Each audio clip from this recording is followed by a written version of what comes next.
नमस्कार। Welcome to Bihar civils. मेरा नाम है आलोक सिंह और आज है 16 जून 2022। आज के बिहार नेशनल और इंटरनेशनल करंट इवेंट्स हम आज डिस्कस करेंगे। तो चलिए without any further delay let's start. First question है, who has become the 74th chess grand master of India. तो भारत के 74वें शतरंज ग्रैंड मास्टर कौन बने हैं? तो ये कौन है? ये पूछा जा रहा है कौन सा? 74th। तो 74th है राहुल श्रीवास्तव।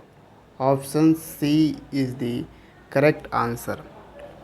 74th 70th कौन थे? 70th grand master, chess grand master कौन था? तो देखिए 70th था राजा ऋत्विक। राजा ऋत्विक बिलोंग करता है तेलंगाना से। और ये राहुल श्रीवास्तव भी आपको तेलंगाना से ही बिलोंग करता है। ठीक है, 74 70th आपको मालूम हो गया, लेकिन थोड़ा सा एक दो और आपको मालूम होना चाहिए। यहाँ पे 74th है, तो 73rd ग्रैंड मास्टर कौन था? भरत सुब्रमण्यम। ये इसी साल बना है। ठीक है, भरत सुब्रमण्यम, जो कि तमिलनाडु का ये बच्चा है।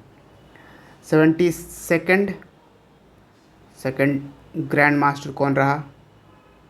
ये रहा मित्रभा गुहा। ये आपको वेस्ट बंगाल का है। ठीक है, मित्रभा गुहा। और इतना कर लिए तो एक बच रहा है 71st ग्रैंड मास्टर कौन रहा? 71st। तो ये कौन रहा? संकल्प गुप्ता। संकल्प गुप्ता कहाँ से था? महाराष्ट्र से। नेक्स्ट है, which state government has launched fruits software for the farmer schemes. किस राज्य सरकार ने किसान योजनाओं के लिए फ्रूट सॉफ्टवेयर लॉन्च किया है? तो ये फ्रूट कोई फल नहीं है, बल्कि ये एक सॉफ्टवेयर है जिसको फार्मर के लिए लॉन्च किया गया है, फार्मर के स्कीम्स के लिए लॉन्च किया गया है। किस राज्य सरकार ने लॉन्च किया है? Karnataka. Option A is the correct answer. देखिए, जो भी किसान के लैंड हैं, ज़मीन हैं, तो उसके लिए एक Aadhaar based single window registration system होगा। ठीक है, जो भी उनके लैंड हैं वो डिजिटलाइज्ड रिकॉर्ड्स हो जाएंगे कि उनका लैंड कितना है। और इस तरह से आधार बेस्ड है, क्योंकि तो ये एक सिंगल विंडो है। इसके थ्रू जो भी गवर्नमेंट के स्कीम्स आएंगे, ठीक है, उस पर बेस्ड होंगे। अब ये जो फ्रूट्स है, फ्रूट्स का फुल फॉर्म है farmer registration and unified beneficiary information system. तो farmer registration and unified beneficiary information system, ये फ्रूट्स का फुल फॉर्म आपको हो जाएगा। नेक्स्ट है, who has been appointed as the under secretary general of United Nations. तो United Nations के under secretary general किसे अपॉइंट किया गया है? देखिए, यूनाइटेड नेशंस के जो सेक्रेटरी जनरल हैं, चीफ जो हैं यूनाइटेड नेशंस के, वो तो हैं एंटोनियो गुटेरस। ठीक है, लेकिन यहाँ पे कहा जा रहा है अंडर सेक्रेटरी जनरल। तो ये हैं, बनी हैं रबाब फ़ातिमा।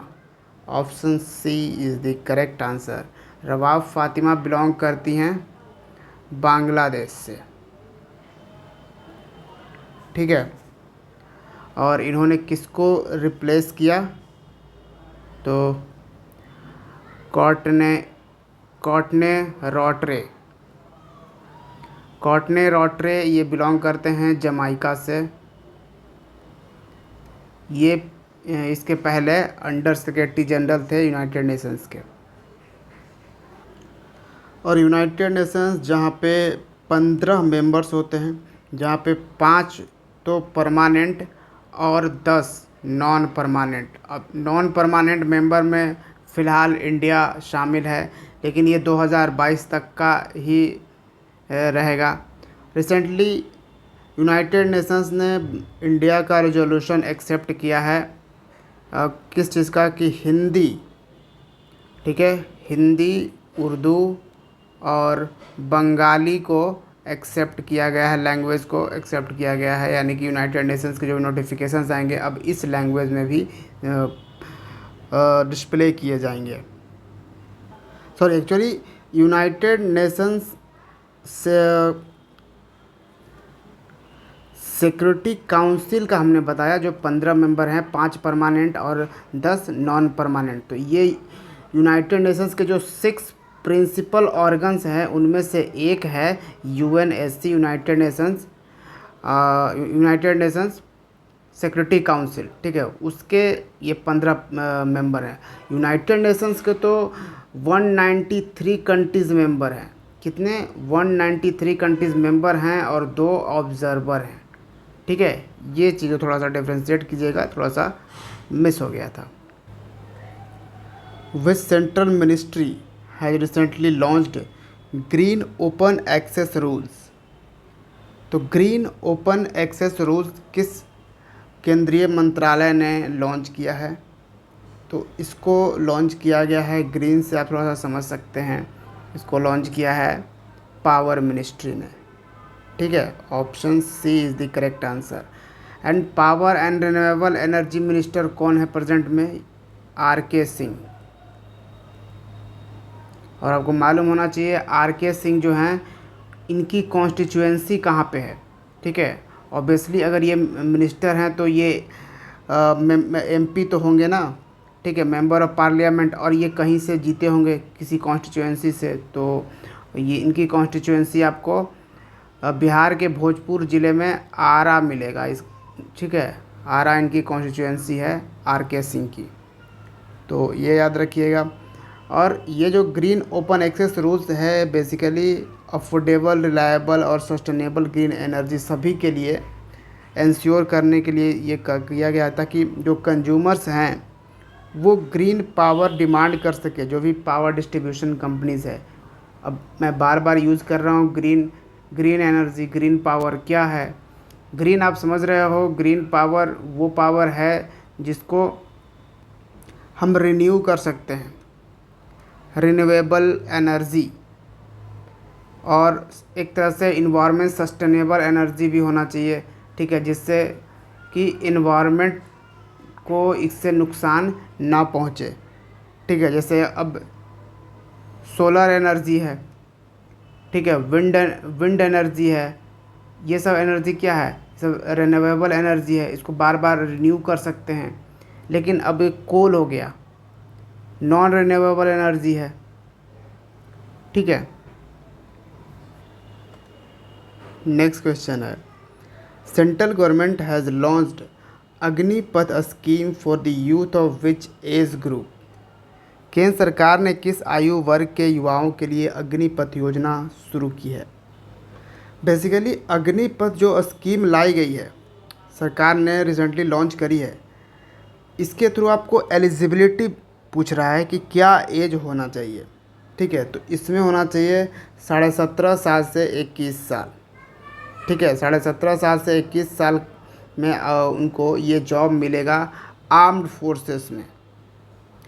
आर्म्ड फोर्सेस में, तीनों फोर्सेस में आपको ये जॉब मिलने वाला है, ठीक है। अगर उसका एज 17.5 साल हो गया तो 4 साल का ये जॉब होगा। Option B is the correct answer. और जो इस जॉब को ले लेंगे उनको कहा जाएगा अग्निवीर, ठीक है। अग्निपथ स्कीम के थ्रू जो सोल्जर बन जाएंगे वो हो जाएंगे अग्निवीर। अभी अग्निपथ स्कीम क्या है इसको थोड़ा समझते हैं। 17.5 से 21 साल का एज इसमें एलिजिबिलिटी है। ड्यूरेशन होगा 4 साल और इसमें इंक्लूडिंग होगा ट्रेनिंग पीरियड वगैरह, ठीक है। यानी कि यंग एज में मिलिट्री में देश की सेवा करने का मौका मिलेगा युवाओं को इसके थ्रू। 4.5 लाख का पैकेज होगा पहले साल में, ठीक है, पर ईयर, और ये अपग्रेड होके करीबन 7 लाख तक ये जाएगा 4th ईयर को, ठीक है।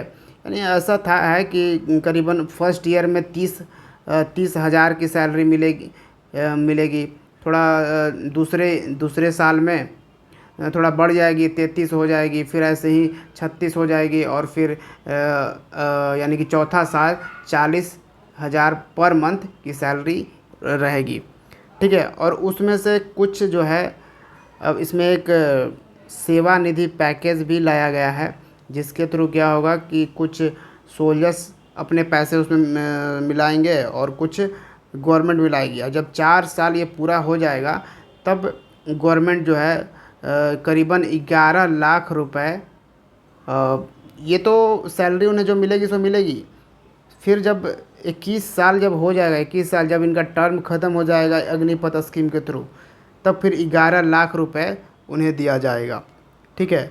अगर अनफॉर्चुनेटली कुछ हो जाता है सोल्जर्स को, तो उनके फैमिली वालों को इंश्योरेंस कवर के तौर पर 48 लाख रुपीस दी जाएगी। ये डायरेक्ट रहेगा, इसमें सोल्जर्स को कुछ भी डोनेट नहीं करना है, ठीक है। इसके साथ अग्निवीर स्किल सर्टिफिकेट भी दिया जाएगा इसके साथ,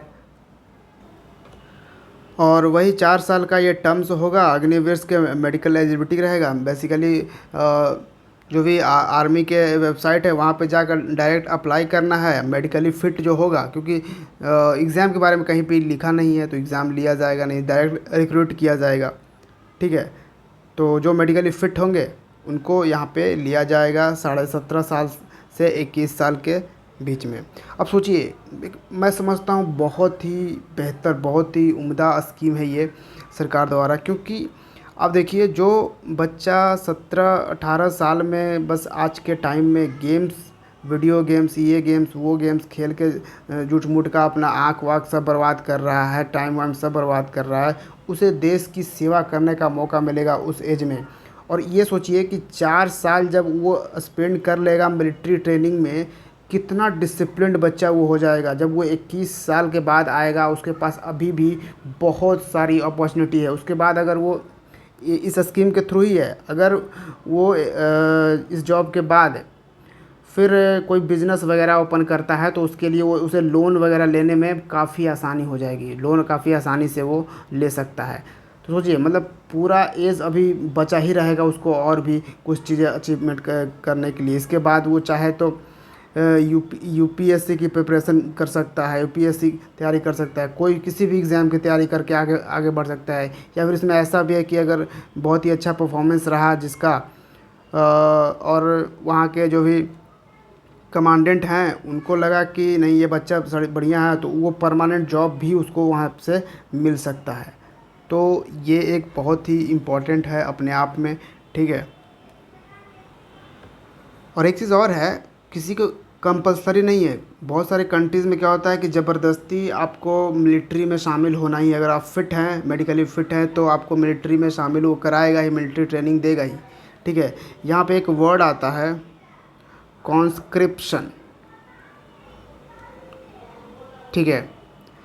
तो कॉन्स्क्रिप्शन नहीं है, कंपलसरी बिल्कुल नहीं है, वो पर्सन पे डिपेंड करता है। वो अगर चाहे तो इसमें जा सकता है, नहीं चाहे तो नहीं जा सकता है, ठीक है।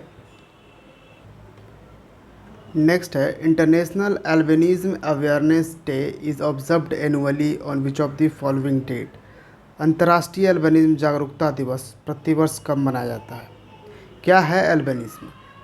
देखिए, एल्बिनिज्म एक तरह का बीमारी है कहिए, ठीक है। इसमें क्या होता है कि जो स्किन होता है ना, स्किन का कलर वो कलरलेस हो जाता है, बिल्कुल स्किन बिल्कुल कलरलेस हो जाएगा। इसका इम्पैक्ट हेयर पे आएगा, बालों पे, ठीक है। बाल का काफ़ी छोटे छोटे रह जाएंगे। क्या हो जाता है, कभी आँखों पे हो जाता है, आँखों पे दिखाई कम देता है, दूर का दिखाई देगा, नज़दीक का नहीं दिखाई देगा, मतलब बचपन में ही ऐसा ये हो जाएगा। तो ये जेनेटिकली भी आता है, यानी कि हो सकता है कि ये बाय बर्थ भी हो और थोड़ा बाद में भी। ये बच्चों को ज़्यादा, मेनली बच्चों में ये देखा गया है, लेकिन ऐसा नहीं है, बड़ों में भी ये होता है अल्बिनिज़म डे। तो यूरोप में ये देखा गया था ना कि एक टाइम में एल्बिनिज़म से पीड़ित लोगों को मार दिया जाता था काफ़ी सारे। तो इसी को अवेयरनेस फैलाने के लिए कि जो एल्बिनिज़म से पीड़ित हैं जो लोग, उनका भी एक ह्यूमन राइट है, ठीक है। इसलिए ये अवेयरनेस फैलाने के लिए international albinism awareness day observe किया जाता है हर साल। कब? 13 जून को। Option B is the correct answer. इस साल का थीम क्या रहा?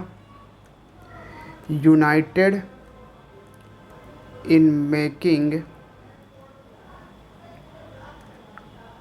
Our voice heard.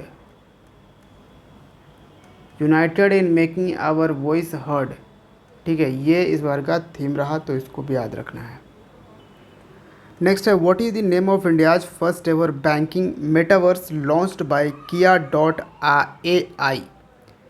तो किया डॉट AI द्वारा लॉन्च किए गए भारत के पहले बैंकिंग मेटावर्स का नाम क्या है? तो बैंकिंग मेटावर्स आपको पता होगा, ये एक वर्चुअल वर्ल्ड है। तो बैंकिंग मेटावर्स लॉन्च किया है किया डॉट आई ने, और ये भारत का पहला बैंकिंग मेटावर्स है। तो और हमने कल आपसे बताया था कि भारत का सबसे लार्जेस्ट एजुकेशनल मेटावर्स का नाम बताया था। चलिए कमेंट में बताइए, कल ही हमने इसको बताया है। तो ये बैंकिंग मेटावर्स है, और ये कौन सा है? कियावर्स।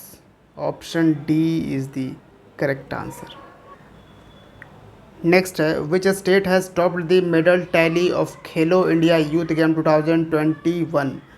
तो खेलो इंडिया यूथ गेम 2021 का मेडल टैली किस राज्य ने टॉप किया है? तो खेलो इंडिया यूथ गेम 2021 जिसको ऑर्गेनाइज किया गया है इस साल यानी 2022 में, ठीक है। और इसका ऑर्गेनाइजेशन हुआ है कहाँ पे? हरियाणा में। हरियाणा के 4 शहर में ये इसका हुआ और एक दिल्ली में, ठीक है। तो होस्ट स्टेट कौन रहा खेलो इंडिया यूथ गेम्स 2021 का? तो हरियाणा, ठीक है। और इसमें पूछ रहा है आपसे कि टॉप किसने किया, तो इसको टॉप भी किया है हरियाणा ने ही। Option A is the correct answer. Top 10 teams का आप मेडल टैली देख सकते हो। हरियाणा 52 गोल्ड के साथ टॉप पे रहा। 52 गोल्ड, 39 सिल्वर और 46 ब्रॉन्ज, टोटल 137 मेडल जीते हैं हरियाणा ने। महाराष्ट्र रहा इस बार सेकंड पोजीशन पे और 45 गोल्ड रहा और टोटल 125 ये रहा, ठीक है। और 10th पोजीशन पे राजस्थान रहा 8 गोल्ड के साथ, टोटल 32 इसने जीते हैं मेडल। एक कर्नाटका का भी ध्यान रखिए। तो टॉप 3 तो आपको ध्यान रखना ही है। 22 गोल्ड जीते, 17 सिल्वर और 28 ब्रॉन्ज, 67 मेडल के साथ कर्नाटका थर्ड पोजीशन पे रहा, ठीक है। पिछले बार भी कर्नाटका थर्ड ही पोजीशन पे था और महाराष्ट्र इस बार सेकंड पोजीशन पे आ गया है। नेक्स्ट है, who has own the best supporting actor male award in the IIFA 2022। IIFA 2022 में सर्वश्रेष्ठ सहायक अभिनेता का पुरस्कार किसने जीता है? आईफा यानी कि इंटरनेशनल इंडियन फिल्म अकेडमी 2022 जो ऑर्गेनाइज़ किया गया था दुबई में, ठीक है। तो इसमें बेस्ट सपोर्टिंग एक्टर कौन रहे? तो ये रहे हमारे बिहार के कौन? Pankaj Tripathi. Option D is the correct answer. और इनको ये अवार्ड मिला है 2020 में आई फिल्म लूडो के लिए, ठीक है। लूडो में ये सपोर्टिंग एक्टर के रोल में थे, लूडो फिल्म, ठीक है। इसके लिए ये बेस्ट सपोर्टिंग एक्टर का अवार्ड इन्हें दिया गया है। वैसे मैं बता दूं बेस्ट एक्टर कौन रहा इस बार आईफा 2022 में। बेस्ट एक्टर रहे कौन? विक्की कौशल। विक्की कौशल की एक मूवी थी सरदार उधम, ठीक है, उधम सिंह पे था। तो ये इसने बेस्ट एक्टर और बेस्ट एक्ट्रेस कृति सैनन, ठीक है, कृति सैनन रही बेस्ट एक्ट्रेस।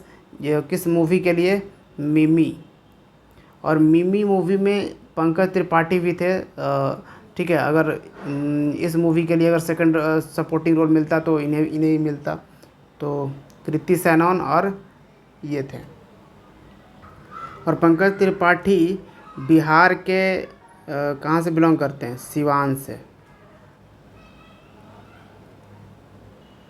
नेक्स्ट है global wind day is observed on which of the following date. तो वैश्विक पवन दिवस कब मनाया जाता है? तो ये मनाया जाता है 15 जून को। Option C is the correct answer. Next है which country has become the world's first country to implement a printed warning on every cigarette. कौन सा देश प्रत्येक सिगरेट पर मुद्रित चेतावनी लागू करने वाला दुनिया का पहला देश बन गया है? अब आप पूछोगे सर ये तो हमारे देश में बहुत पहले से ही वार्निंग लिखा हुआ रहता है कि इसको पीने से खतरा है।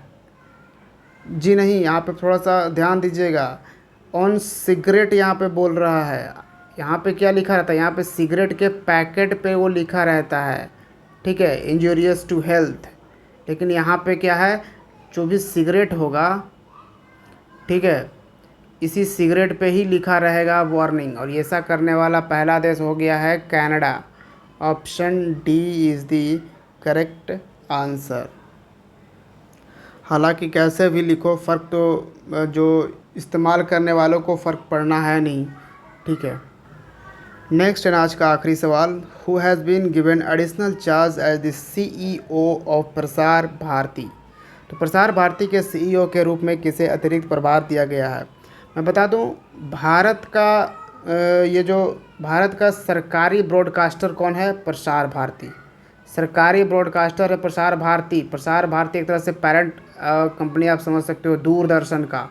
दूरदर्शन जो है वो प्रसार भारती के अंडर ही काम करता है, ठीक है। तो दूरदर्शन के एडिशनल CEO किन्हें बनाया गया है?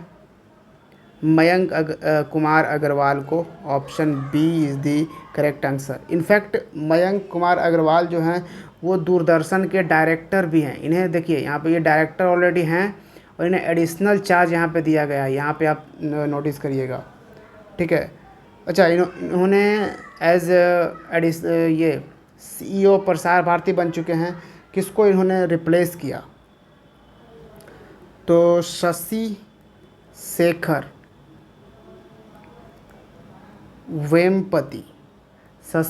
वेम्पति पहले प्रसार भारती के CEO थे, तो ये अब रिटायर हो गए। तो ये था आज का करंट अफेयर्स। वीडियो को लाइक ज़रूर करिएगा और PDF हमारे टेलीग्राम चैनल पे आपको मिल जाएगा। Thank you for watching Bihar civil. See you in the next video. जय हिंद।